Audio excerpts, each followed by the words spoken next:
Hello everyone, greetings from cold Geneva. I'm sorry I can't be with you for the launch of the Declaration document in Australia, but I'm very pleased to be able to give a small presentation for it. Well, most people know that the Declaration is an important document to me, but let me stress how significant a document it is. It's a document that has historical significance, but unfortunately it was not until 40 years after the Universal Declaration on Human Rights that the drafting of the Declaration was tackled, and it took 25 years to complete. But it is a historical document. It's a benchmark in international human rights law, and I'm sure that over the future years the Declaration will etch itself more into history. The Declaration establishes that Indigenous peoples are people with collective rights, including the right to self-determination. This is very important to know that we have the status of peoples. And Indigenous peoples participated very actively in the drafting of the Declaration. The Declaration therefore addresses rights which are important to the survival of Indigenous peoples and addresses rights which have been historically denied to us. For example, it addresses the right to autonomy or self-government and decision-making, including the principle of free, prior, and informed consent. It addresses the rights to our lands, territories, and resources. It addresses our rights to development, that is, political development, economic development, and social and cultural development. It also addresses our rights to hold property, including intellectual property rights. And it addresses our rights to have conflicts and disputes with the state resolved through fair and prompt procedures. When the Declaration was adopted in 2007, that represented an agreement that was reached at the global level between states and Indigenous people.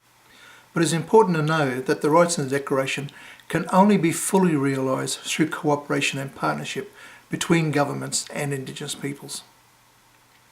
But governments must undergo something of a significant cultural change, abandoning patronising functions and providing financial and technical assistance to Indigenous peoples to develop.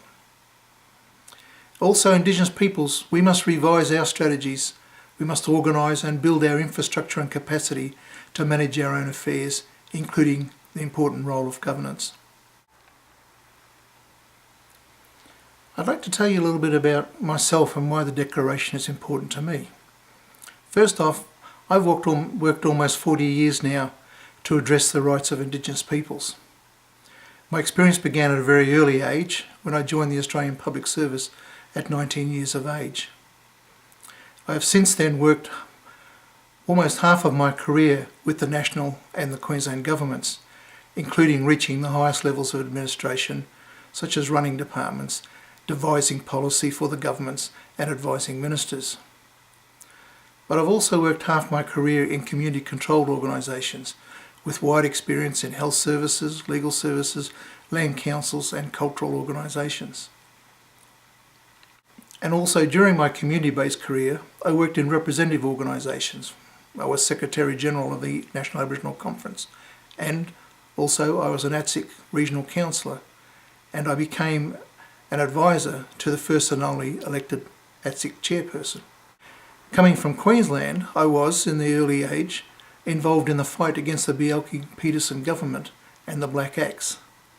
I also at that time worked with the first Race Discrimination Commissioner, Al Grasby, to bring anti-racism laws to the Aboriginal and Torres Strait Islander communities throughout the state of Queensland. Also, when the Howard government created statutory racism against Aboriginal title in 1998, when it amended the Native Title Act, I was the Deputy Chair of the National Indigenous Working Group on Native Title. It was from that period, from 1998 onwards, that I worked almost full-time at the international level to establish the human rights framework for Indigenous peoples. Ostensibly, I was working for Aboriginal and Torres Strait Islander communities in Australia, but ultimately my work became important for all Indigenous peoples around the world. My life's work was rewarded when I addressed the General Assembly in 2007 on the day that the Declaration was adopted. Also, the next year in 2008, I was awarded the Australian Human Rights Medal by the Human Rights Commission. I'm sorry to say that I have heard some governments and even some Indigenous delegations call the Declaration an aspirational document. I think that is wrong. The rights contained in the Declaration are already rights recognised in the major human rights treaties. For example, the Covenant on Civil and Political Rights, the Covenant on Economic, Social and Cultural Rights, and the Convention on the Elimination of All Forms of Racial Discrimination. The rights in the Declaration are framed in such a way to provide practical advice on their implementation, including the role which should be taken by governments. And the way forward with these rights is also contained in the Programme of Actions of the second decade of the world's Indigenous peoples and also of the Durban Declaration. In the few years since the adoption of the Declaration, we already see that Indigenous peoples everywhere are now quoting and claiming their rights under the Declaration. And they are ensuring that this document is to the forefront of their discussions with government. But very few people have read the Declaration closely and understand that there are important details contained in the Declaration. Close scrutiny of the Declaration shows that it's a holistic document where each of the articles should be read in conjunction with the other articles.